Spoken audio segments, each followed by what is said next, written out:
तो देखो बच्चों लोग, हम लोगों ने लास्ट लेक्चर में स्टार्ट किया था आयनाइजेशन एनर्जी। तो पीरियोडिक टेबल क्या होता है, कैसा होता है, हम लोगों ने पढ़ लिया था। और फिर एटॉमिक रेडियस, आयनिक रेडियस भी हम लोगों ने पढ़ लिया था। और उसके बाद हम लोगों ने एक्चुअल में आपका टॉपिक स्टार्ट किया था आयनाइजेशन एनर्जी। तो हमारा जो नेक्स्ट टॉपिक है वो है आयनाइजेशन एनर्जी। तो आयनाइजेशन एनर्जी के बारे में मैंने पिछले लेक्चर में बताया था। आयनाइजेशन एनर्जी क्या होता है कि एनर्जी जो लगता है आपको इलेक्ट्रॉन को रिमूव करने में, energy required to remove the electron.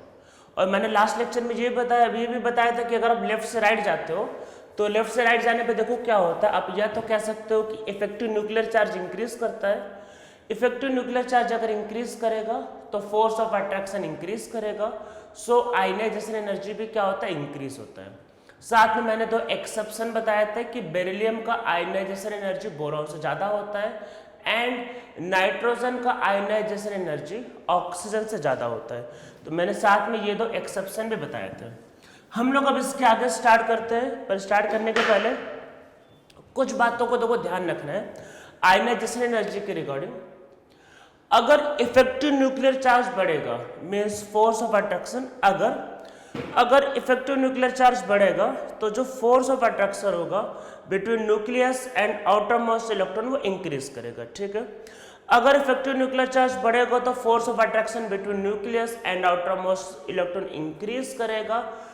तो फिर जो आपका आयनाइजेशन एनर्जी वो ऑलवेज इंक्रीज करेगा। ठीक है, दूसरी बात, अगर साइज बढ़ेगा तो अगर साइज बढ़ेगा तो जो फोर्स ऑफ अट्रैक्शन होगा न्यूक्लियस से आउटर मोस्ट इलेक्ट्रॉन का वो डिक्रीज करेगा। तो अगर साइज बढ़ेगा तो फोर्स ऑफ अट्रैक्शन डिक्रीज करेगा, तो आयनाइजेशन एनर्जी भी क्या होगा, डिक्रीज करेगा। तो कुछ बातों को ध्यान रखना है कि पहला कि जो आयनाइजेशन एनर्जी जो होता है वो effective nuclear charge, Z effective का मतलब है इफेक्टिव न्यूक्लियर चार्ज के डायरेक्टली प्रोपोर्शनल है। Higher the effective nuclear charge more will be ionization energy. और जो दूसरा आपको ध्यान रखना है इसी से निकलता है सेकेंडली कि जो आयनाइजेशन एनर्जी जो होगा वो साइज के इनवर्स होगा।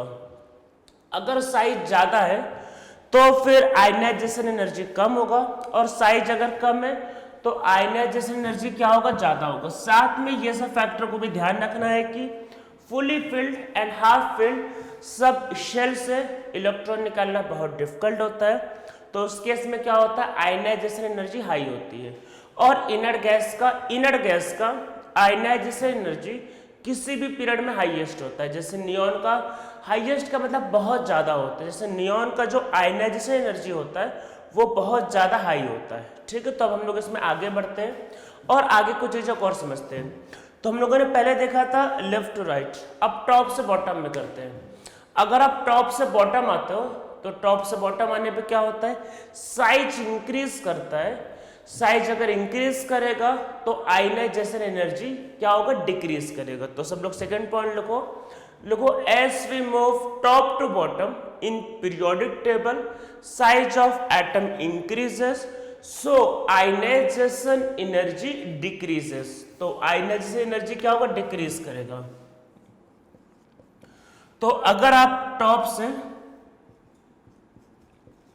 अब बॉटम आते हो, टॉप से बॉटम आते हैं तो जो साइज जो होगा वो इंक्रीज करेगा, तो जो आयनाइजेशन एनर्जी होगा वो डिक्रीज करेगा। ठीक है, तो आयनाइजेशन एनर्जी क्या होगा, डिक्रीज करेगा। एग्जाम्पल लिथियम, फिर उससे कम sodium, potassium, rubidium and caesium. ठीक है, beryllium, magnesium, calcium, strontium and barium. तो टॉप से बॉटम आने पे क्या होगा, आयनाइजेशन एनर्जी जो होता है वो आपके पास क्या करता है, वो आपका इंक्रीज करेगा। ठीक, सॉरी डिक्रीज करेगा। टॉप से बॉटम आने पे साइज इंक्रीज करेगा, सो आयनाइजेशन एनर्जी विल डिक्रीज। तो आयनाइजेशन एनर्जी क्या होगा, लगातार डिक्रीज करेगा। अब हम लोग इसमें कुछ एक्सेप्शंस को भी समझते हैं। तो ये तो चलो बहुत सिंपल केस हो गया, कुछ बातों को चलो ध्यान देते हैं। तो देखो मैंने आप लोगों को पिछले लेक्चर में बताया था एक टर्म लेंथेनाइड कॉन्ट्रैक्शन। क्या बताया था, लेंथेनाइड कॉन्ट्रैक्शन।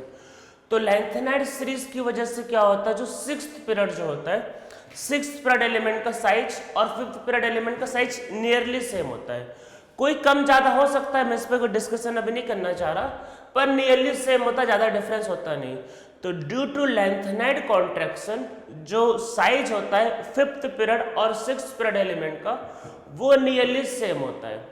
साइज देखो सेम है, पर अगर आपको पता होगा सिक्स्थ पीरियड एलिमेंट में क्या होता है, एटॉमिक नंबर ज्यादा होता है। अगर एटॉमिक नंबर ज्यादा है तो प्रोटॉन का नंबर भी क्या होगा, ज्यादा। अगर प्रोटॉन का नंबर ज्यादा है तो न्यूक्लियस से आउटर मोस्ट इलेक्ट्रॉन का जो फोर्स ऑफ अट्रैक्शन होगा वो बहुत हाई होगा।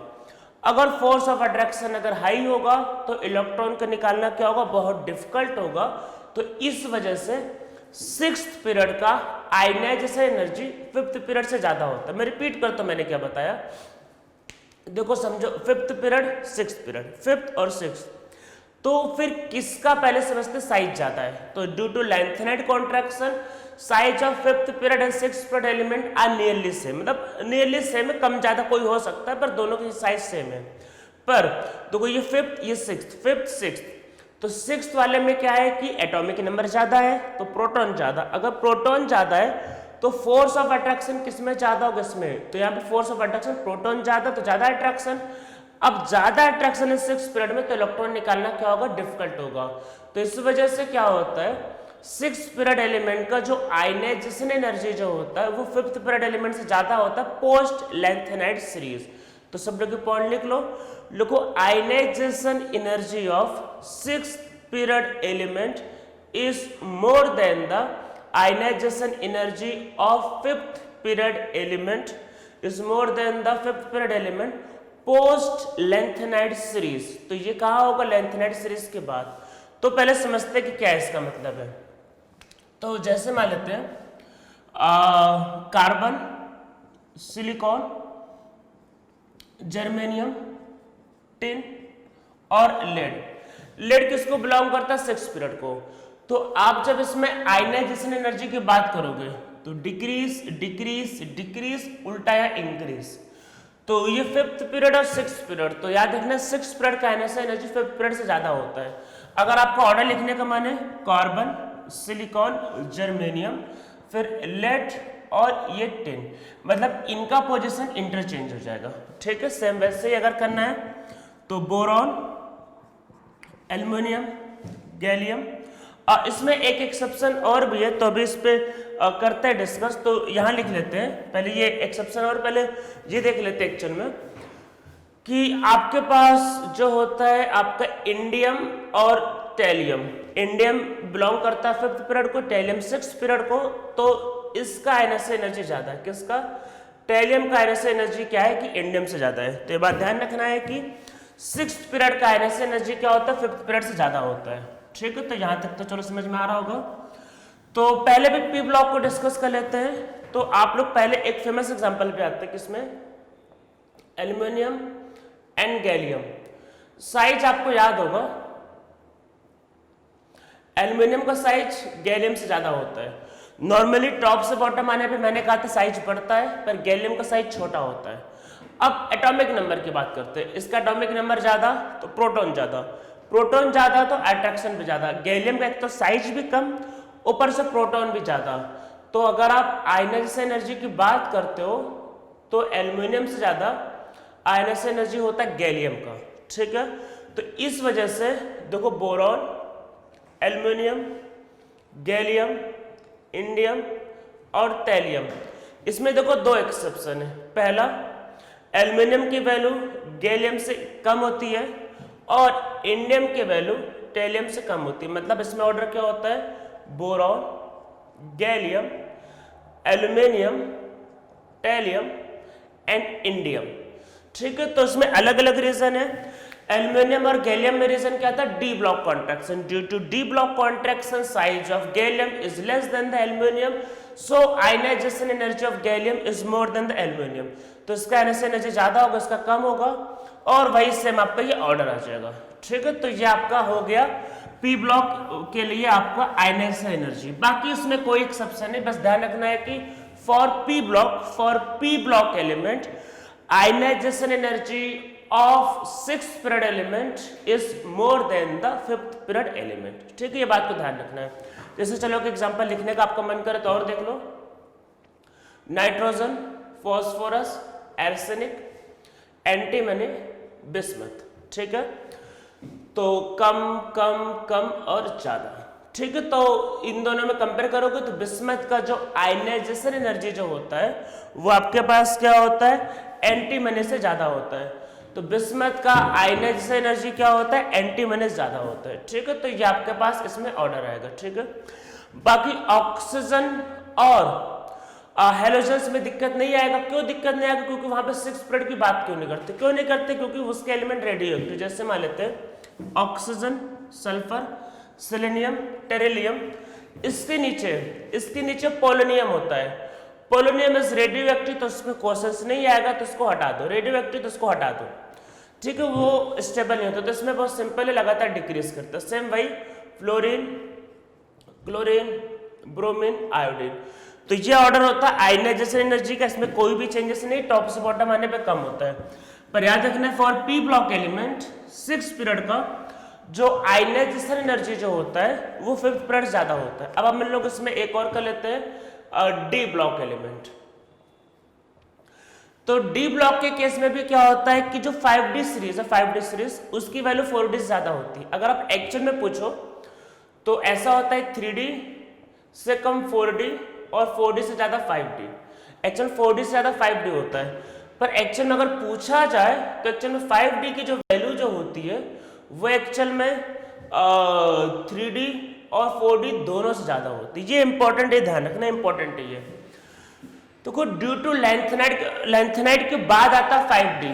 तो 5D और 4D का साइज आपको शायद अगर याद हो नियरली सेम है। और मैंने अगर आपको याद हो, जैसे पिछले लेक्चर मैंने ये कहा था, जब आप पी ब्लॉक को कंपेयर करते हो तो जैसे लेड, आप एक बार समझो, मतलब आराम से रिमाइंड करो, लेड और टिन। मैंने कहा था लेंथेनाइड कॉन्ट्रैक्शन है तो टिन और लेड का साइज नियरली सेम है, पर फिर भी टिन छोटा होता है, लेड बड़ा होता है, लेड थोड़ा सा बड़ा होता है। पर मैंने डी ब्लॉक के केस में आपको याद करो, मैंने ये कहा था कि 5D का साइज 4D से छोटा होता है। 5D का साइज 4D से छोटा, तो इसका साइज छोटा है। मतलब आपको अगर साइज की बात की जाए तो मैंने साइज एक्चुअल में ये बताया था, साइज ऐसा था कि 3D, 4D और 5D। तो मैंने कहा था ये बड़ा और इससे छोटा। साइज के लिए मैंने कहा था 3D, उससे ज्यादा 5D था, उससे ज्यादा था 4D। ये मैंने साइज के लिए ऑर्डर बताया था। तो 5D का साइज देखो छोटा होता है। एक तो देखो 5D का साइज छोटा हो गया है, मतलब यहाँ पे देखो साइज छोटा है, 5D का साइज छोटा है, और ऊपर से आप प्रोटॉन भी ज्यादा हो गए। प्रोटॉन ज्यादा तो फोर्स ऑफ अट्रैक्शन ज्यादा, तो उसकी आयनाइजेशन एनर्जी क्या होती है, 3D और 4D ज्यादा होती है। मतलब कि जैसे आपके पास है Cu, Ag, चलो कुछ कंपेयर करते हैं, Cu, Ag, Au, Zn, Cd, Hg। चलो ये दो को लिख लेते हैं। इनमें कंपेयर करना हुआ तो आयनाइजेशन एनर्जी, कॉपर से कम सिल्वर, कॉपर से कम सिल्वर, पर सिल्वर से ज्यादा गोल्ड। मतलब क्या होगा, गोल्ड फिर कॉपर फिर Ag। ये ऑर्डर आयनाइजेशन एनर्जी का। सेम वही मरकरी, मरकरी, जिंक, कैडमियम। तो Ag का ध्यान रखना, आयनाइजेशन एनर्जी कम होता है। और इवन शायद आप लोगों को पता हो कि सिल्वर को हम लोग आपका बेस्ट कंडक्टर मानते हैं इलेक्ट्रिसिटी कंडक्ट करवाने के लिए। ठीक है, इलेक्ट्रिसिटी कंडक्ट करने के लिए। और भी मेटल ऐसे नहीं होते नहीं है, सोडियम पोटेशियम भी होते हैं, पर वो स्टेबल नहीं होते हैं। ठीक है, जो स्टेबल मेटल जिनका यूज कर सकते हैं हम लोग इलेक्ट्रिसिटी कंडक्ट करने के लिए, उनमें सिल्वर जो होता है वो बेस्ट माना जाता है, क्योंकि उसका आयनाइजेशन एनर्जी काफी कम होता है। तो इजीली वो इलेक्ट्रॉन को जाने देता है। फ्लो ऑफ इलेक्ट्रॉन क्या होता है, करंट होता है। तो जितने स्टेबल मेटल है जिनका हम लोग यूज कर सकते हैं ऐसा कंडक्टर, ऐसा वायर, तो उनमें सिल्वर जो होता है बेस्ट होता है। वो कॉपर भी अच्छा माना जाता है। घर में हमारे जो वायर होता है वो कॉपर का यूज होता है, सिल्वर महंगा आता है इसलिए कॉपर का यूज करते हैं। ठीक है, कॉपर भी बहुत अच्छा माना जाता है। तो याद रखना है कि डी ब्लॉक के लिए क्या होता है, 5D ज्यादा होता है, फिर 3D, फिर 4D। ठीक है, अगर आप लेफ्ट से राइट की बात करो तो जैसे मैं एक बता देता हूँ, जैसे स्कैंडियम से अगर आप जिंक की तरफ जाते हो तो स्कैंडियम से जिंक की तरफ जाने पे क्या होता है, स्कैंडियम से लेके मैंगनीज तक, स्कैंडियम से लेके मैंगनीज तक क्या होता है, याद करो, साइज कम। अगर साइज कम होता है तो आयनाइजेशन एनर्जी क्या होता है, ज्यादा। तो आप जब स्कैंडियम से मैंगनीज तक जाते हो तो आयनाइजेशन एनर्जी क्या होता है, लगातार बढ़ता है। पर आयरन से लेके अगर आपको याद हो कि कोबाल्ट तक या फिर साइज क्या होता है, नियरली सेम। और कॉपर का साइज बढ़ता है, एक तो देखो साइज बढ़ता है कॉपर का, पर वहां पे नंबर ऑफ प्रोटॉन भी बढ़ रहा है। तो इसलिए क्या होता है कि आयरन से लेके कॉपर तक का क्या होता है, ionization energy nearly constant. Nearly constant मतलब कोई कम ज्यादा हो सकता है पर नियरली कांस्टेंट। तो मतलब शुरू के 5 एलिमेंट जो होता है, शुरू के 5 एलिमेंट, वहां पे क्या होता है, आयनाइजेशन एनर्जी क्या होता है आपका इंक्रीज करता है। फिर नेक्स्ट 4 एलिमेंट का क्या होता है, आयरन टू कॉपर, जो आयनाइजेशन एनर्जी होता है वो नियरली कांस्टेंट होता है। लास्ट एलिमेंट जिसका नाम है जिंक, उसके केस में आयनाइजेशन एनर्जी फिर से इंक्रीज करता है। आप बोलोगे कि इंक्रीज क्यों करता है, क्योंकि जिंक के केस में क्या होता है, तो देखो जिंक में क्या होता है, जिंक में 4s2 और 3d10, तो जहां पे सब कंप्लीटली फिल्ड है तो इस वजह से इलेक्ट्रॉन निकालना डिफिकल्ट होगा, तो आयनाइजेशन एनर्जी क्या होगा, हाई होगा।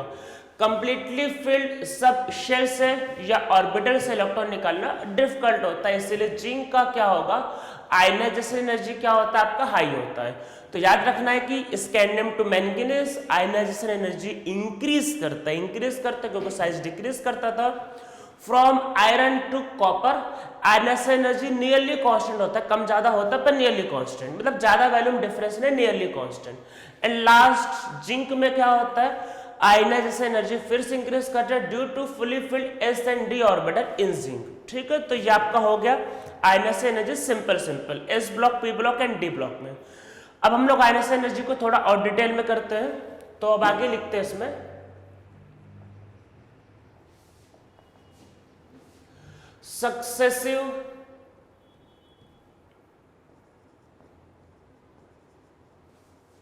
Ionization energy.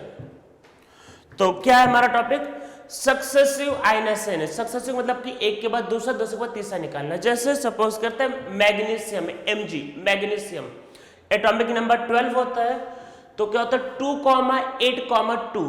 तो मैग्नीशियम को कितना इलेक्ट्रॉन निकालना पसंद है, 2, तभी तो जाकर स्टेबल बनेगा। तो मैग्नीशियम क्या होगा, 2 इलेक्ट्रॉन को निकालना प्रेफर करता है। तो वैसे केस को चलो समझते हैं। अगर आपके पास X है और आपने उससे एक इलेक्ट्रॉन को बाहर निकाला तो बनेगा X पॉजिटिव। ये बात ध्यान रखना है कि आयनाइजेशन एनर्जी के लिए एक टाइम पे एक ही इलेक्ट्रॉन को बाहर निकालना है। तो X से बनेगा X पॉजिटिव, तो ये आपके पास कहलाएगा आयनाइजेशन एनर्जी 1। एक इलेक्ट्रॉन मैंने बाहर निकाल लिया तो ये कहलाएगा आयनाइजेशन एनर्जी 1। अब देखो X पॉजिटिव है, X पॉजिटिव, ध्यान रखना X पॉजिटिव, ऑलरेडी एक इलेक्ट्रॉन निकल चुका है। X पॉजिटिव से X डबल पॉजिटिव बनाएंगे तो ये आपके पास आएगा आयनाइजेशन एनर्जी 2। ठीक है, तो जब सेकेंड इलेक्ट्रॉन को निकालेंगे तो आपके पास आएगा आयनाइजेशन एनर्जी 2। अगर आप दोनों को अगर आप ऐड करते हो तो याद रखना है कि जब भी रिएक्शंस ऐड होते हैं तो उनकी एनर्जी ऑटोमेटिक ऐड हो जाएगी। ऐड करने से देखो ये से ये कट जाएगा, सो क्या बनेगा, X से क्या बनेगा, X प्लस 2 इलेक्ट्रॉन। तो इस रिएक्शन का जो एनर्जी होगा ध्यान रखना वो होगा ionization energy 1 plus ionization energy 2। तो ये दोनों जब दो रिएक्शंस को ऐड करते हैं दोनों की एनर्जी ऐड हो जाएगी। तो अगर किसी क्वेश्चन में बोला है कि सेकंड आयनाइजेशन एनर्जी, तो सेकंड आयनाइजेशन एनर्जी का मतलब आपको ये रिएक्शन समझना है। ये सेकंड का मतलब क्या है, +1 से +2। देखो ऐसा है कि अगर सिंपल बोला सिंपल आयनाइजेशन एनर्जी, तो अगर आपको सिंपल बोला आयनाइजेशन एनर्जी तो उसका मतलब आपको समझना है।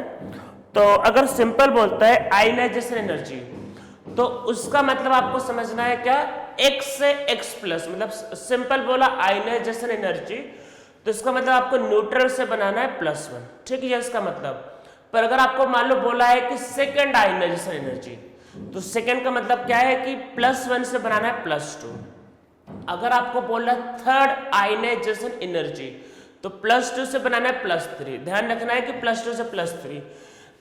सेकेंड आयनाइजेशन एनर्जी का मतलब x से x+2 नहीं होता, ये बात को ध्यान रखना है, ठीक है। इस बात को दिमाग में बैठा लो कि second ionization energy does not means that x to x+2। एक बात को ध्यान रखना है, आयनाइजेशन एनर्जी के केस में ऑलवेज एक ही इलेक्ट्रॉन रिमूव होता है, सिर्फ एक इलेक्ट्रॉन, कभी भी उसमें 2-3 इलेक्ट्रॉन नहीं करने। तो in case of ionization energy only 1 electron is remove, तो सिर्फ और सिर्फ एक ही इलेक्ट्रॉन रिमूव होता है, इस बात को ध्यान रखना है। तो जब पहला इलेक्ट्रॉन रिमूव होगा तो वो कहलाएगा फर्स्ट आयनाइजेशन एनर्जी, जब सेकंड इलेक्ट्रॉन रिमूव होगा तो कहलाएगा second ionization energy. Second ionization energy does not means that this reaction, याद रखना है कि हमेशा सिर्फ एक ही इलेक्ट्रॉन रिमूव होता है। तो इसको कई बार हम लोग लिखते हैं एनर्जी, तो देखो एनर्जी का सिंबल होता है डेल्टा एच, तो आप बोल सकते हो delta H. Delta H means energy of this reaction, या बोलते हैं हीट ऑफ दिस रिएक्शन। तो heat of this reaction will be ionization energy 1 plus ionization energy 2, ठीक है। सबको समझ में आ गया होगा, इसको लिख लो सब लोग। तो चलो मैंने इसको इरेज कर दिया, ठीक है। अब सपोज करते हैं जैसे पहला इलेक्ट्रॉन निकाला तो ionization energy first, second electron निकाला आयनाइजेशन एनर्जी सेकंड। अब हम लोग इसमें देखो सेकंड के बाद अब इसमें थर्ड इलेक्ट्रॉन निकालते हैं, तो जब थर्ड इलेक्ट्रॉन निकलेगा so this will be ionization energy 3, ठीक है। अगर आप इसको ऐड करोगे तो बनेगा x + 3 electron, so energy will be added. So अगर आपको इस रिएक्शन की एनर्जी पूछा है so this will be ionization energy 1 plus ionization energy 2 plus ionization energy 3, ठीक है। ये इसका लिखने का तरीका होता है।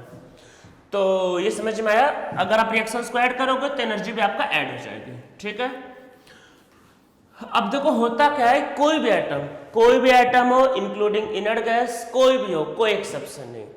अगर न्यूट्रल है तो उसका आयनाइजेशन एनर्जी कहलाएगा फर्स्ट, अगर पॉजिटिव है उससे इलेक्ट्रॉन निकालोगे तो कहलाएगा आयनाइजेशन एनर्जी सेकंड, अगर डबल पॉजिटिव है तो उससे इलेक्ट्रॉन निकालोगे तो कहलाएगा आयनाइजेशन एनर्जी थर्ड। और पहले से ज्यादा हमेशा दूसरा होगा, दूसरे से ज्यादा हमेशा तीसरा होगा। खुद सोचो न्यूट्रल है, इलेक्ट्रॉन निकालना इजी होगा, अगर प्लस चार्ज आ गया तो इलेक्ट्रॉन निकालना डिफिकल्ट होगा, डबल प्लस आया तो इलेक्ट्रॉन निकालना और डिफिकल्ट होगा। तो हमेशा क्या होगा, आयनाइजेशन एनर्जी 1 से ज्यादा होगा, 2 कोई एक्सेप्शन नहीं है, 2 से ज्यादा होगा 3 से ज्यादा होगा 4। तो ये वैल्यू हमेशा बढ़ती जाएगी, ऑलवेज होगा। तो आयनाइजेशन एनर्जी जो होता है वो ऑलवेज इंक्रीज करता है, इसमें कभी कोई एक्सेप्शन नहीं होगा। आयनाइजेशन एनर्जी ऑलवेज इंक्रीजेस, ठीक है। इसमें ध्यान रखना है कि कभी भी कोई एक्सेप्शन नहीं हो सकता है, ये ऑलवेज इंक्रीज करता है। अगर कोई एलिमेंट मान लो कि इलेक्ट्रॉन निकालते निकालते इनर्ट गैस बन गया, तो अगर वो इनर्ट गैस बन गया तो उसकी आयनाइजेशन एनर्जी की वैल्यू में बहुत बड़ा जंप आएगा। जैसे एग्जांपल समझते हैं, चलो एक एग्जांपल समझते हैं।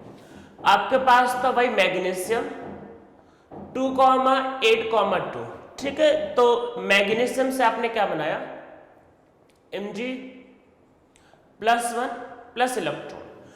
पहला इलेक्ट्रॉन आराम से निकालने देगा, देखो 12 इलेक्ट्रॉन थे, 11 बचे, तो 11 भी इनर्ट गैस नहीं हुआ, तो इसका वैल्यू सपोज करते हैं 100 किलोजूल पर मोल। ऐसे वैल्यू ले रहे हैं, ये एक्चुअल में वैल्यू नहीं होता, बस मैं आपको समझाने के लिए बता रहा हूं। तो 100 किलोजूल। अब देखो पॉजिटिव बन के 11 इलेक्ट्रॉन है, पर अच्छा आप खुद सोचो मैग्नीशियम में पहले 12 प्रोटॉन थे, 12 प्रोटॉन और 12 इलेक्ट्रॉन थे। एक इलेक्ट्रॉन निकल गया, कितने इलेक्ट्रॉन बचे, 11। तो अब 11 इलेक्ट्रॉन है, प्रोटॉन कितने हैं, 12। प्रोटॉन ज्यादा है, इलेक्ट्रॉन कम है, तो जो फोर्स ऑफ अट्रैक्शन होगा बढ़ेगा। फोर्स ऑफ अट्रैक्शन अगर बढ़ेगा तो अब इलेक्ट्रॉन को निकालना क्या होगा, ज्यादा डिफिकल्ट होगा। तो अब क्या होगा इसमें, अगर आप Mg+ से Mg2+ बनाते हो तो इलेक्ट्रॉन निकालना ज्यादा डिफिकल्ट होगा, तो आयनाइजेशन एनर्जी इंक्रीज करेगा, तो इसका जो वैल्यू होगा कंफर्म इंक्रीज करेगा। तो मान लेते हैं आपके पास वो 150 किलोजूल पर मोल। कितना बढ़ेगा नहीं पता, पर बढ़ेगा, ये गारंटेड बढ़ेगा। तो अब आयनस एनर्जी बढ़ गया। अब देखो Mg+2, तो देखो Mg में वैलेंस में वैलेंसी 2 थी, 2 इलेक्ट्रॉन थे, दोनों को बाहर निकाल दिया, ठीक है, दोनों को बाहर निकाल दिया। अब Mg+2 में कितने इलेक्ट्रॉन बच रहे? 10, ठीक है, 10 इलेक्ट्रॉन है, मतलब Mg+2 10 इलेक्ट्रॉन है, तो अब 2,8। अब ये क्या इनर्ट गैस है, इससे इलेक्ट्रॉन निकाल पाना समझ लो बहुत डिफिकल्ट है, मतलब एक तरह से चैलेंज, मतलब बहुत ज़्यादा चैलेंजिंग है, मतलब बहुत डिफिकल्ट है। तो अगर आप इससे Mg+3 बनाते हो तो इससे इलेक्ट्रॉन निकालना बहुत डिफिकल्ट है। तो अब इलेक्ट्रॉन निकालना डिफिकल्ट है तो आपको बहुत ज़्यादा एनर्जी देनी पड़ेगी। तो अब यहाँ पे जो डेल्टा H जो होगा, मतलब जो एनर्जी जो देनी पड़ेगी, तो वो हो सकता है कितना हो जाए 2000 किलो जूल, मतलब बहुत बड़ी वैल्यू होगी, कितना होगा हमको नहीं पता। तो अब आपको इसमें देखो ध्यान क्या रखना है, देखो पहला वाला आराम से निकल गया, दूसरा वाला इससे ज्यादा लगेगा पर वैल्यू बढ़ेगी, पर वैल्यू ज्यादा नहीं बढ़ा। पर अगर वैल्यू में बहुत बड़ा जंप आया, जैसे 150 से देखो 2000, मतलब 2000 3000 मीन्स 8 टाइम्स 10 टाइम्स हो गया, मतलब बहुत बड़ा जंप आ गया। तो उसका मतलब अगर बहुत बड़ा जंप आया तो इसका मतलब ये है कि ये एलिमेंट इनर्ट गैस बन चुका है। तो जब भी कोई एलिमेंट इनर्ट गैस बन जाएगा तो उसकी आयनाइजेशन एनर्जी बहुत ज़्यादा हो जाती है, या फिर उसकी आयनाइजेशन एनर्जी में बहुत बड़ा जंप आता है। तो आप लोग इसमें नीचे लिख लो, लोगो ionisation energy of any atom और ion having inert gas electronic configuration is very high. ठीक है, मैं रिपीट कर देता हूं, मैंने क्या बोला, ionisation energy of any atom और ion having inert gas electronic configuration is very high. तो उसका आयनाइजेशन एनर्जी क्या होता है? बहुत हाई होता है।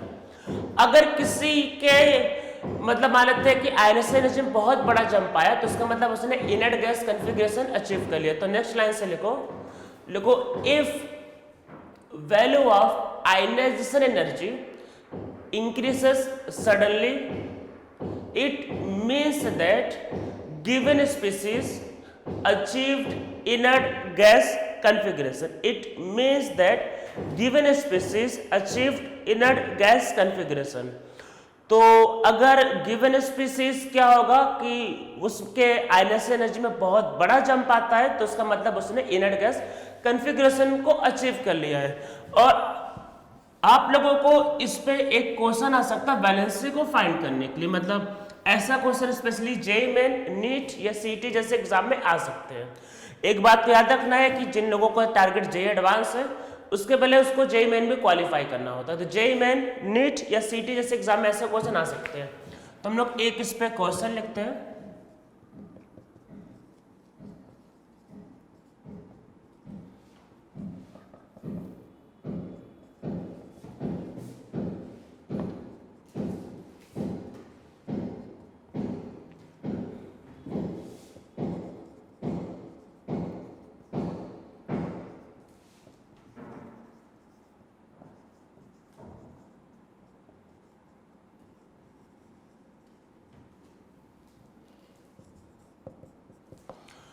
तो एक क्वेश्चन है, successive ionization energy of X are 50, 80, 120, 100 and 1200 kilo joule per mole. मतलब ये फर्स्ट है, ये सेकेंड है, ये थर्ड है, वो फोर्थ है, फिफ्थ है। ठीक है, ये इसका मतलब है। What is valency of element x? तो अब ऐसे समझो, देखो पहला इलेक्ट्रॉन आराम से निकालने दिया 50 से, दूसरा इलेक्ट्रॉन भी आराम से निकालने दिया, तीसरा इलेक्ट्रॉन भी आराम से निकालने दिया, पर चौथा नहीं निकालने दे रहा। मतलब नहीं निकालने दे रहा मतलब वो इनर्ट गैस बन चुका है। देखो अगर वैल्यू बहुत ज्यादा है तो मतलब वो इनर्ट गैस हो चुका है। तो 120 के बाद देखो कितना आ रहा है 1000, तो मतलब बहुत बड़ा जंप है। इसका मतलब कि 3 इलेक्ट्रॉन निकालने के बाद वो इनर्ट गैस बन चुका है। तो देखो ऐसा है कि पहला निकाला इजिली निकल गया, दूसरा निकाला इजिली निकल गया, तीसरा निकाला इजिली निकल गया, पर चौथा निकालना बहुत डिफिकल्ट है भाई। अब अगर इसको निकालना अगर डिफिकल्ट है तो इसका मतलब ये क्या है, ये आपका इनर्ट गैस अचीव कर चुका, मतलब इसको निकालना डिफिकल्ट है मतलब इनर्ट गैस अचीव कर लिया। तो इनर्ट गैस कितने इलेक्ट्रॉन को निकालने पर अचीव कर रहा है? 3।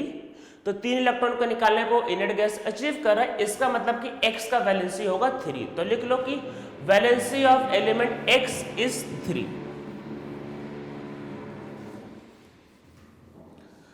मैं अभी आप लोगों को 1-2 न्यूमेरिकल देने जा रहा हूं। तो मैं जब भी क्वेश्चंस को देता हूं तो पहले उस क्वेश्चंस को लिख के सब लोगों को ट्राई करना है और उसके बाद फिर मेरे सोल्यूशन को मैच करवाना है। तो पीछे एक क्वेश्चन देने जा रहा हूं, बहुत अच्छा क्वेश्चन है और इवन IIT का आया हुआ क्वेश्चन है ये। तो इस क्वेश्चन को सॉल्व करने के पहले एक बार इसको आप ट्राई जरूर कर लेना, ठीक है। थोड़ा आराम से टाइम देकर ट्राई करना, बहुत अच्छा क्वेश्चन है। तो पहले एक क्वेश्चन करते हैं।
तो ये क्वेश्चन करते हैं, क्या बोल रहा है, ये IIT का पुराना क्वेश्चन है। 50 kilo joule of energy is given to 1 gram of magnesium if 1 mole of magnesium is taken. Magnesium का एटॉमिक वेट होता है 24। First and second ionization energy of magnesium are 750 and 1400 kilo joule per mole respectively. Find percentage of magnesium converted into Mg+2। तो बताना है कितना magnesium convert होगा Mg+2 में।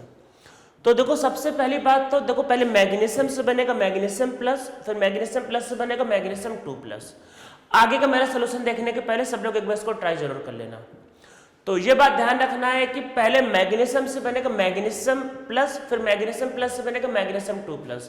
ये बात ध्यान रखना है कि मॉलिक्यूल हमारे अकॉर्डिंग नहीं चलते हैं, उनको एनर्जी दोगे तो वो स्टेप बाय स्टेप काम करते हैं। तो पहले Mg से बनेगा Mg+, फिर Mg+ से बनेगा Mg2+। उसके बाद क्या है, ऐसा नहीं होगा कि कोई बन जाएगा Mg से Mg2+ और कोई बचा रह जाएगा, ऐसा नहीं हो सकता। मॉलिक्यूल को आपने एनर्जी दिया तो स्टेप बाय स्टेप होता है। स्टेप बाय स्टेप का मतलब ये है कि अगर मान लो आपको 5 फ्लोर की बिल्डिंग बनानी है तो ऐसा नहीं होगा कि आप चौथा और 5वां फ्लोर बना दो और नीचे कुछ नहीं है, पहला फ्लोर दूसरा फ्लोर पूरा खाली, मतलब कुछ है ही नहीं। ऐसा तो है नहीं कि हवा में बिल्डिंग खड़ी हो जाएगी, अरे पहले नीचे का फ्लोर बनेगा तब ऊपर का फ्लोर बनेगा ना। ये पहले ग्राउंड फ्लोर बनेगा, फिर फर्स्ट फ्लोर बनेगा, फिर सेकंड फ्लोर बनेगा। ऐसा तो है नहीं कि ग्राउंड फ्लोर फर्स्ट फ्लोर नहीं बना, आपने थर्ड फ्लोर बना दिया, तो ऐसा करना पॉसिबल नहीं है। तो वैसे पहले पहला इलेक्ट्रॉन निकलेगा फिर दूसरा इलेक्ट्रॉन निकलेगा, ऐसा नहीं होगा कि किसी ने 2 इलेक्ट्रॉन निकाल दिए, ऐसा नहीं चलता है। तो ध्यान रखना है एनर्जी स्टेप बाय स्टेप बाहर निकलेगा, पहले पहला इलेक्ट्रॉन बाहर निकलेगा फिर दूसरा इलेक्ट्रॉन बाहर निकलेगा। अब देखो गिवन क्वेश्चन में मैग्नीशियम कितना है 1 मोल, मतलब कितना है 24 ग्राम, 24 ग्राम मैग्नीशियम है। अब टोटल एनर्जी गिवन कि कितना एनर्जी गिवन है दिया, तो 1 ग्राम को गया 50 किलो जूल और कितने ग्राम है 24, तो 24 into 50, this will be 1200 kilo joule per mole, ठीक है। मतलब इतना एनर्जी दिया आपने, मतलब कितना 1200 किलो जूल। अब देखो क्या होगा, Mg से Mg+ बनाने में एनर्जी कितना लगता है 750 किलो जूल पर मोल, मतलब देखो 750 एनर्जी कंज्यूम हो गई। तो देखो ऐसा है कि एनर्जी कितना दिया है 1200, तो 1200 में देखो ये रिएक्शन करवाने में 750 कंज्यूम हो गए, मतलब ये हो गया। तो तो अब इसका करने के बाद क्या है, जो एनर्जी जो बचेगा, इतना तो कंज्यूम हो गया, तो इसको करने के बाद जो एनर्जी जो बचा, एनर्जी जो लेफ्ट, तो 1200 दिया था और इतना करने में 750 750 कंज्यूम हो गया। सो एनर्जी कितना बचा, 450 किलो जूल, इतना बचा। ठीक, इतना बचा। अब देखो क्या होगा, Mg प्लस से Mg2 प्लस बनाने में, क्या Mg प्लस से Mg2 प्लस बनाने में कितना एनर्जी लगता है, ये लगता है 1400 किलो जूल पर मोल। वैल्यू आप देखो, अगर हो सकता है वैल्यू चेंज हो गया तो आप क्वेश्चन को चेंज कर लेना, मुझे एक्जैक्टली याद नहीं कितना मैंने लिखवाया तभी, तो वो है नियरली 1400 किलो जूल पर मोल। अब आप ऐसे समझो कि देखो, अगर पूरा करवाना है, मतलब पूरा 1 मोल, पूरा अगर 1 मोल करवाना है तो इतनी एनर्जी की रिक्वायरमेंट है, पर एनर्जी कितना बच रहा है, सिर्फ इतना। तो देखो ऐसा है कि एनर्जी कितना दिया था, देखो समझो एनर्जी दिया था इतना, पहला स्टेप करवाने में इतना एनर्जी कंज्यूम हो चुका है। ठीक, कितना एनर्जी कंज्यूम हो चुका है, तो कितना एनर्जी बचा, इतना एनर्जी बचा। ठीक, कितना एनर्जी बचा आपके पास। अब हमको क्या करना है, सेकेंड स्टेप। तो जब सेकेंड स्टेप करना है तो आपके पास क्या होगा, देखो सेकेंड स्टेप करवाने के लिए आपको इतने एनर्जी की जरूरत है, पूरा 1 मोल करवाने के लिए, 1 मोल के लिए इतना एनर्जी की जरूरत है, पर एनर्जी कितना बच रहा है सिर्फ इतना। तो मतलब जब इतना बच रहा है तो इतना ही कन्वर्ट हो पाएगा। तो मतलब यहाँ पे क्या होगा, तो जो परसेंटेज ऑफ Mg+2 जो बनेगा, फॉर्म होगा। तो अगर आपको पूरा 1 मोल करवाना था, तो पूरा 1 मोल करवाना था तो आप इतना एनर्जी देते हैं, पर हमने एनर्जी सिर्फ कितना दिया, इतना। तो कितना एनर्जी हम दे पाए, सिर्फ 450 दे पाए। और अगर पूरा 1 मोल करवाना होता तो एनर्जी कितना, अगर पूरा 1 मोल करवाना होता तो एनर्जी कितना देना होता, 1400, और ये क्या होगा, into 100। तो ये आपका कट जाएगा। सो दिस विल बी 450/14, जो कि आपका अप्रोक्सीमेटली क्या होगा, 3 आएगा, तो 30 आपके पास 32, और ये क्या होगा 30 फिर 20 32.1%। ठीक है, ये अप्रोक्सीमेटली आ रहा है 32.1%। ठीक है, आप इसको लिख लो, बल्कि यही 32.14 या 15%। ठीक है, तो ये इसका आंसर है। तो ध्यान रखना कितना एनर्जी बचा था और हमको इतना एनर्जी की जरूरत था, तो this upon this will B 100, तो 32% मीन्स 32% मैग्नीशियम +2 बन जाएगा। ठीक है, पहले पहला स्टेप करना था, फिर दूसरा स्टेप करना। ध्यान रखना कि स्टेप बाय स्टेप करना होता है। तो अभी मैं एक न्यूमेरिकल और देने जा रहा हूं। तो एक बात को ध्यान रखना है कि इस न्यूमेरिकल को भी सॉल्व करने के पहले एक बार क्वेश्चंस, मतलब एक बार पहले क्वेश्चन को जरूर ट्राई कर लेना। बहुत अच्छा क्वेश्चन मैं देने जा रहा हूं, और उसके बाद आप मेरे सॉल्यूशन को देखना। ठीक है, क्वेश्चन लिख के पहले एक बार ट्राई जरूर कर लेना।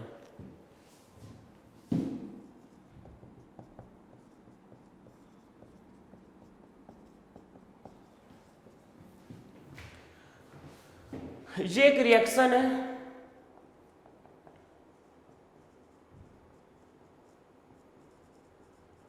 इसका डेल्टा एच मतलब एनर्जी गिवन कितना लगता है, 20,000 किलो जूल पर मोल।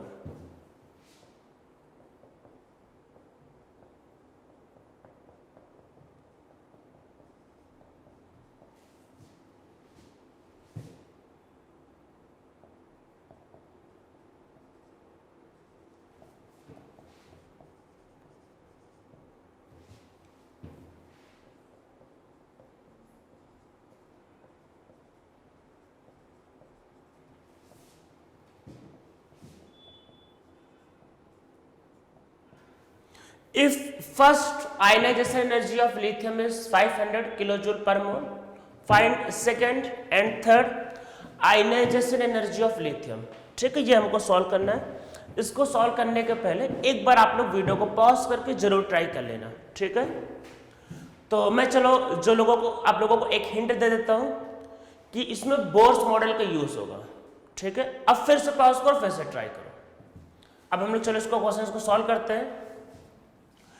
तो देखो ऐसा है कि मतलब फर्स्ट वाले की वैल्यू गिवन है 500, सेकेंड और थर्ड देखो निकालना है। तो अब देखो कैसे होगा, देखो क्या होगा।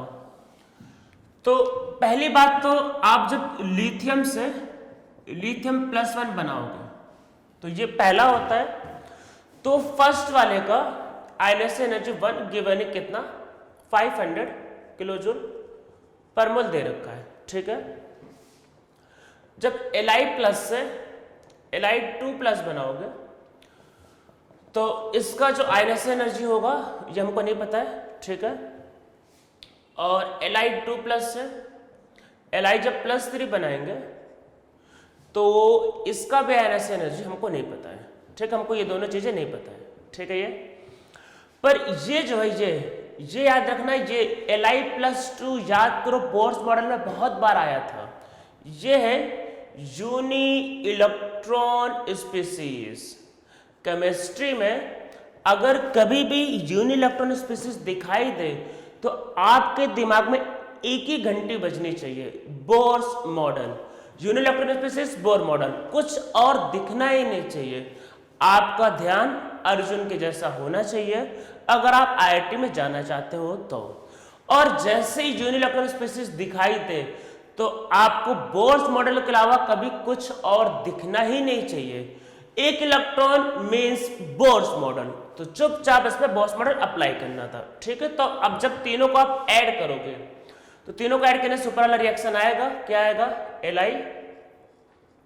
Li +3 इलेक्ट्रॉन, तो एनर्जी ऐड हो जाएगा तो क्या होगा 500 प्लस आयनस एनर्जी 2 आयनस एनर्जी 3, इनका जो समेशन होगा दैट इज 20,000 किलो जूल। ये इधर आ जाएगा तो क्या होगा ionisation energy 2 plus ionisation energy 3 will be 19500 kilo joule per mole. यहां तक सब लोग लिख लो 1900 किलो जूल पर मोल, 19500 किलो जूल पर मोल। अब Li+2 पे मतलब कि Li+2 पे हम लोग बोर्स मॉडल अप्लाई कर सकते हैं। क्या कर सकते हैं यहाँ पे, बोर्स मॉडल, मतलब Li+2 पे हम लोग बोर्स मॉडल को अप्लाई कर सकते हैं। जब बोर्स मॉडल को हम लोग यहाँ पे अप्लाई कर सकते हैं तब देखो क्या करना है इसमें कि उसमें वही एनर्जी का फॉर्मूला -13.6 Z²/n²। तो जितना फोर्स ऑफ अट्रैक्शन होता था तो इलेक्ट्रॉन को निकालने के लिए उतनी एनर्जी देनी पड़ती थी। जितना फोर्स ऑफ अट्रैक्शन होता था तो इलेक्ट्रॉन को निकालने में उतनी एनर्जी देनी पड़ती थी। तो ये क्या हो जाएगा, दिस विल बी -13.6 और ये होगा 9 इलेक्ट्रॉन वोल्ट, ठीक है। ये अरे जेड का वैल्यू 3, अरे लिथियम के लिए जेड का वैल्यू 3 का स्क्वायर 9 और एक ही इलेक्ट्रॉन है तो बाय डिफॉल्ट फर्स्ट ऑर्बिट में होगा। तो इलेक्ट्रॉन को निकालने के लिए इतनी एनर्जी देनी पड़ेगी। तो जो आयनस एनर्जी जो होगा सो this will B 13.6 × 9 electron volt पर एटम, ठीक है, एक एटम के लिए। अब पिछले लेक्चर में, लास्ट लेक्चर में मैंने जब हाइड्रोजन का आयनाइजेशन एनर्जी जब लिया था कितना था 13.6 इलेक्ट्रॉन वोल्ट पर एटम, तो मैंने इसको सॉल्व किया था। आप देखना चाहो देख लो, लास्ट लेक्चर मैंने सॉल्व किया था 13.6 इलेक्ट्रॉन वोल्ट पर एटम को मैंने सॉल्व किया था, उसकी जगह आया था 1312 किलो जूल पर मोल। तो मतलब क्या है कि ये हो जाएगा 9 × 1312, तो इसकी जगह आ सकता 1312, this will be kilo joule per mole. तो ये हो जाएगा 1312 किलो जूल पर मोल, ठीक है। आप इसको मल्टीप्लाई कर लेना, आंसर आ जाएगा।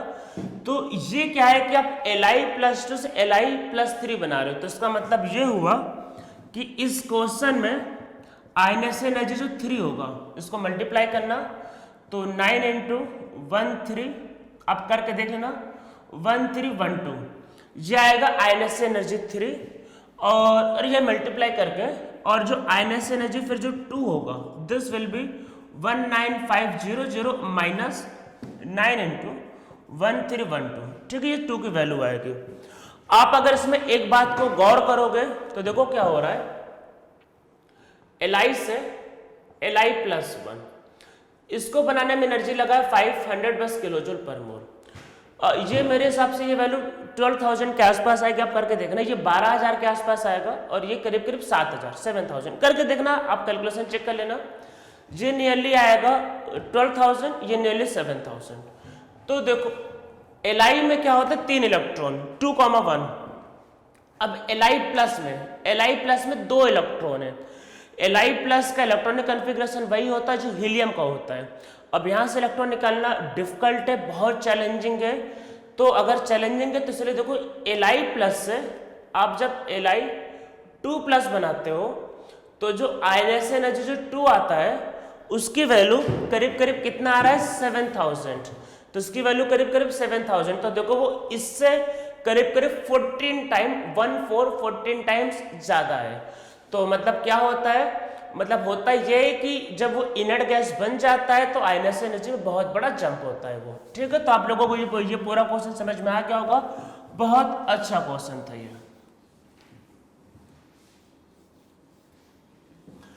तो हम लोगों ने अभी तक देखो जो किया, जो भी सीरीज लिखा, मतलब जो लिखा कि लेफ्ट से राइट, टॉप से बॉटम, ये जो भी लिखा वो किसके लिए किया, वो किया अगर कुछ ने मेंशन किया तो किसके लिए किया, फर्स्ट आयनाइजेशन एनर्जी के लिए हमने किया।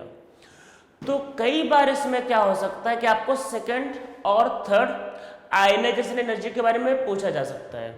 तो आयनाइजेशन एनर्जी के बारे में ध्यान रखना है कि जब भी इफेक्टिव न्यूक्लियर चार्ज बढ़ता है आयनाइजेशन एनर्जी बढ़ता है, साइज बढ़ेगा तो कम होगा। हाफ फील्ड फुली फील्ड के केस में आयनाइजेशन एनर्जी ज्यादा होता है क्योंकि half filled and fully filled orbital और subshell are very stable, so their ionisation energy is high.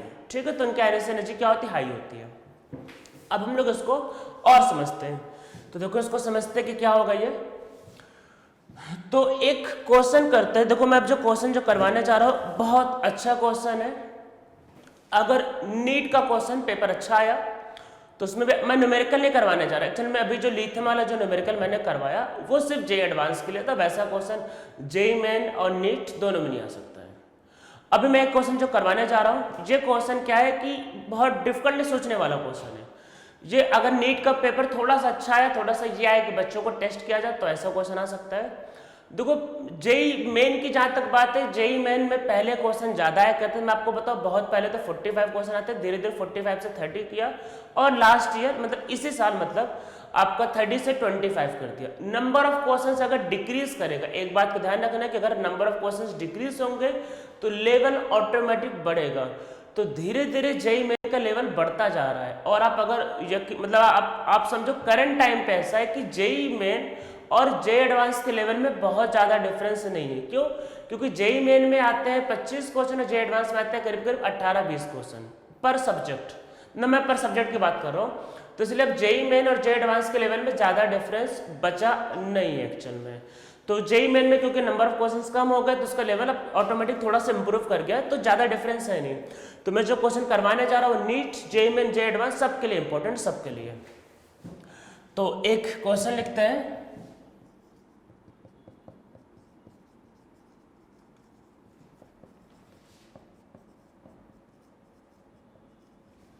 Arrange the following.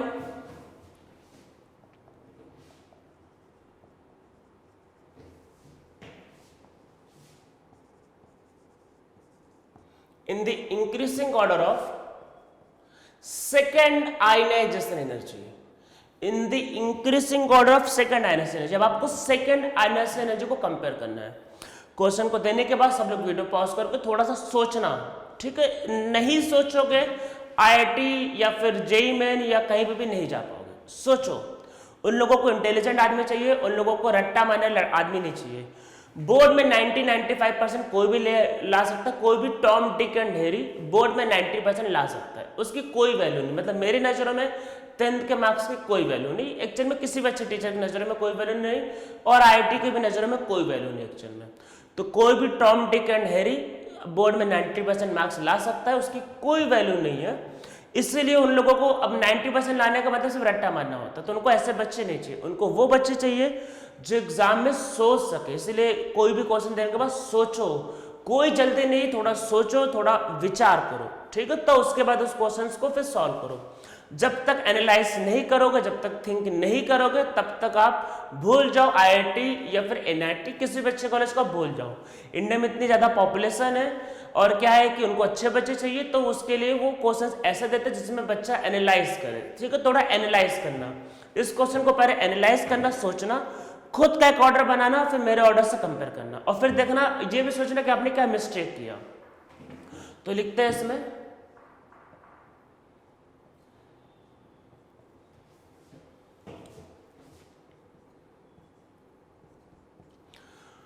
तो सेकेंड पीरियड को मैं ले लेता हूं और इसमें सेकेंड आयनाइजेशन एनर्जी का ऑर्डर निकालना। आप लोग पहले इसको लिख के थोड़ा सोच लेना, ठीक है। अब मैं इसको देखो सॉल्व करता हूं। अब देखो इसमें क्या है कि इसमें सेकेंड आयनाइजेशन एनर्जी पूछा, सेकेंड मतलब एक पहले निकल चुका उसके बाद सेकेंड वाले को। तो देखो सेकेंड वाले का मतलब क्या है, पहले एक निकल चुका है तो अब Li प्लस बेरिलियम प्लस, थोड़ा थिंक करना है, थोड़ा सोचना है, boron plus carbon plus nitrogen plus oxygen plus and fluorine plus. ये जो हमने किया ये था आयनाइजेशन एनर्जी 1, एक तो निकाल लिया। अब हमको सेकंड वाले के बारे में देखना है। तो सेकंड वाले में क्या होगा, आयनाइजेशन एनर्जी 2, तो Li2 प्लस, मतलब हमको सेकंड का मतलब ये है कि +1 से +2 जाना था। अब हमको ये एनर्जी कंपेयर करना है, ये +1 से +2, दिस विल बी B +2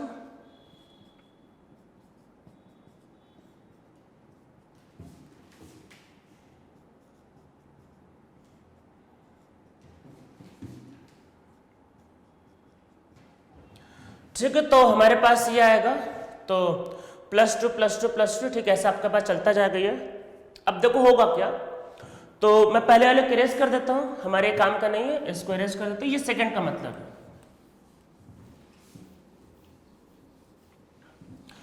तो देखो सबसे पहले Li प्लस में देखो हमें ये कंपेयर करना है। Li प्लस में यहां पे इलेक्ट्रॉन देखो कितने हैं, 2। अगर 2 इलेक्ट्रॉन है तो ये क्या बन चुका है, inert gas. Li plus inert gas है। इनर्ट गैस से इलेक्ट्रॉन निकालना बहुत डिफिकल्ट, मीन्स एक तरह समझ लो नियरली इम्पॉसिबल। इम्पॉसिबल नहीं पर नियरली इम्पॉसिबल, मतलब आपको पूरी जान लगानी पड़ेगी इलेक्ट्रॉन को निकालने में। तो इसलिए जो सेकेंड आयनाइजेशन एनर्जी होगा वो सबसे ज्यादा होगा लिथियम का। लिखा तो जाएगा लिथियम ही, पर समझना देखो लिखा जाएगा लिथियम ही। सेकेंड आयनाइजेशन एनर्जी का मतलब क्या है कि Li प्लस से Li2 प्लस, तो Li प्लस तो भाई इनर्ट गैस है, उससे इलेक्ट्रॉन निकालना बहुत डिफिकल्ट है। अब देखो Be+3 मतलब प्लस में कितना इलेक्ट्रॉन है, 3, इसमें कितने 4, इसमें कितना 5 6 7 और 8, ठीक है। अब देखो इसमें मतलब ये तो चलो इसको हटा लो, ठीक है, बाकी को समझते हैं, ठीक है, बाकी को। तो अब देखो आपके पास क्या होगा, बल्कि मैं इसको इंक्रीजिंग ऑर्डर लिख देता हूं। तो सबसे ऊपर क्या है, लिथियम, ठीक है, लिथियम। अब बाकी को समझते हैं, बाकी को। तो देखो बेरिलियम प्लस में क्या है, बेरिलियम प्लस में 3 इलेक्ट्रॉन, ठीक है। तो ये क्या होगा 2,1 है। तो अरे बेरिलियम प्लस 2,1 3 इलेक्ट्रॉन, तो 1 है, तो 1 इलेक्ट्रॉन वो निकालना चाह रहा है, बहुत इच्छा है कि 1 इलेक्ट्रॉन वो भी निकाल के इनर्ट गैस बन जाए, तो इसलिए इसका वैल्यू सबसे कम। अरे बेरिलियम प्लस में 3 इलेक्ट्रॉन थे, तो इलेक्ट्रॉनिक कॉन्फ़िगरेशन क्या होगा, 2,1 इलेक्ट्रॉन निकालना चाहता है, ठीक है। इसमें देखो 4 इलेक्ट्रॉन है, तो ये क्या होगा 1s2 और 2s2, ठीक है। और यहां पे क्या होगा 1s2 2s2 2p1। अब देखो दूसरा इलेक्ट्रॉन जब निकालना होगा बोरॉन में, तो किससे निकलेगा, s से। देखो जब दूसरा इलेक्ट्रॉन निकालना, देखो पहला तो निकल चुका है बोरॉन प्लस में कितने इलेक्ट्रॉन है, 4। बोरॉन प्लस हो जो कितने इलेक्ट्रॉन है, 4। क्या होगा configuration 1s2 2s2। Carbon plus में कितने हैं, 5, तो क्या होगा 1s2 2s2 2p1, ठीक है, 2p1 है। यहां पे इलेक्ट्रॉन किससे निकालना है, s से, यहां किससे निकालना है, p से। अब कंपेयर करो, पिछले लेक्चर में हम लोगों ने क्या सीखा था, पिछले लेक्चर में कि बेरिलियम और बोरॉन, तो बेरिलियम का आयनाइजेशन एनर्जी बोरॉन से ज्यादा बताया था। क्यों, क्योंकि बेरिलियम में इलेक्ट्रॉन निकलता था s से और बोरॉन में निकलता था कार्बन, मतलब सॉरी बोरॉन में निकलता था p से। तो बोरॉन में किससे बताया था पिछले लेक्चर में, मतलब p से निकलता है, बोरॉन में कहा था कि p ऑर्बिटल से निकलता है और बेरिलियम में s से। तो वही से यहाँ पे s से निकलेगा, यहाँ पे p से निकलेगा। s से निकालना डिफिकल्ट होता है, p से निकालना इजी होता है, तो इसलिए इसकी वैल्यू कम होगी, p से निकलेगा और इसकी वैल्यू ज्यादा होगी। तो इसलिए बेरिलियम के बाद आएगा कार्बन और उसके बाद आएगा बोरॉन। ये समझ में आया होगा। तो मतलब यहाँ पे s से इलेक्ट्रॉन निकलेगा तो एनर्जी ज्यादा लगेगी, यहाँ पे p से निकलेगा तो एनर्जी कम, इसलिए कम ही ज्यादा, ठीक है। अब देखो यहाँ पे क्या है, ये ऑक्सीजन 7 इलेक्ट्रॉन, ऑक्सीजन देखो 7 इलेक्ट्रॉन, हमको पता लेफ्ट साइड बढ़ता है पर ऑक्सीजन देखो 7 इलेक्ट्रॉन, तो क्या है 1:2:2p3। ये कैसा है? Oxygen half filled. देखो ये हाफ फिल्ड है, अगर ये हाफ फिल्ड हो गया तो इससे इलेक्ट्रॉन निकालना बहुत डिफिकल्ट है। हाफ फिल्ड है, इलेक्ट्रॉन निकालना बहुत डिफिकल्ट है। अगर इलेक्ट्रॉन निकालना डिफिकल्ट है तो इसकी वैल्यू ज़्यादा होगी, मतलब यहाँ पे फिर नाइट्रोजन होगा, फिर फ्लोरीन होगा, फिर ऑक्सीजन। तो मतलब कि देखो एक इलेक्ट्रॉन निकाल दिया, ऑक्सीजन में हाफ फिल्ड है तो इसलिए इसकी वैल्यू ज़्यादा होगी, इसकी वैल्यू फ्लोरीन से भी ज़्यादा होगी। तो ये इसका ऑर्डर रहेगा। तो वैसे केस में क्या करना होता है? पहले एक इलेक्ट्रॉन को निकालना होता है और उसके बाद फिर इसका क्या होता है? ऑर्डर लिखना होता है। तो ऐसे लॉजिक पे मैं आप लोगों को एक क्वेश्चन और दे रहा हूं, मैं उसका आंसर बता देता हूं, बता भी दूंगा। बाकी उसके बारे में आप लोग ऐसे थोड़ा सोचना, इलेक्ट्रॉन को निकालना फिर सोचना।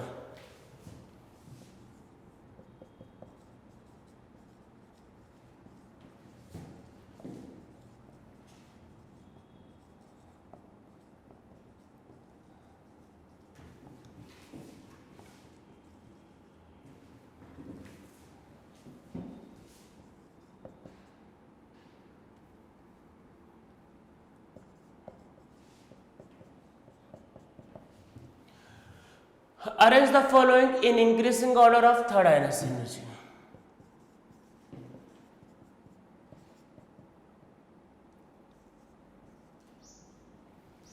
ठीक है, इसको आप सोचना, मैं आंसर लिख देता हूं।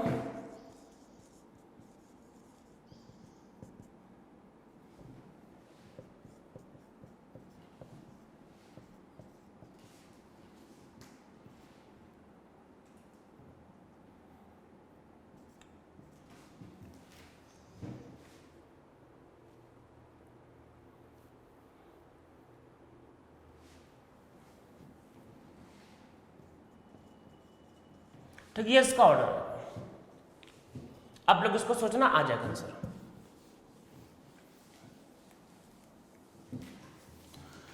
तो आयनेशन एनर्जी के बारे में हमने नियरली सब कुछ पढ़ लिया है।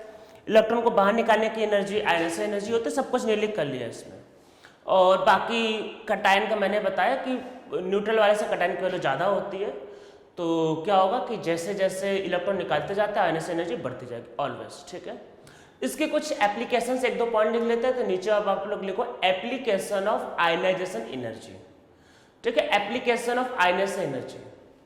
अगर किसी एलिमेंट का आयनाइजेशन एनर्जी कम है तो इसका मतलब वो इलेक्ट्रॉन निकाल देगा इजीली। तो वो आयनाइजेशन अगर एनर्जी कम है तो वो इलेक्ट्रॉन को इजीली निकाल देगा। इलेक्ट्रॉन को निकालने वालों को क्या बोलते हैं? मेटल। तो जिस एलिमेंट की आयनाइजेशन एनर्जी जितना कम होगा तो उसका मेटेलिक कैरेक्टर उतना ज्यादा होगा। ठीक है, तो आप लोग नीचे पहला पॉइंट लिखो as ionization energy of an element decreases metallic character of element increases. तो एलिमेंट का जो मेटेलिक कैरेक्टर होगा बढ़ेगा, metallic character of element increases. तो किसी भी पीरियड में जो आपका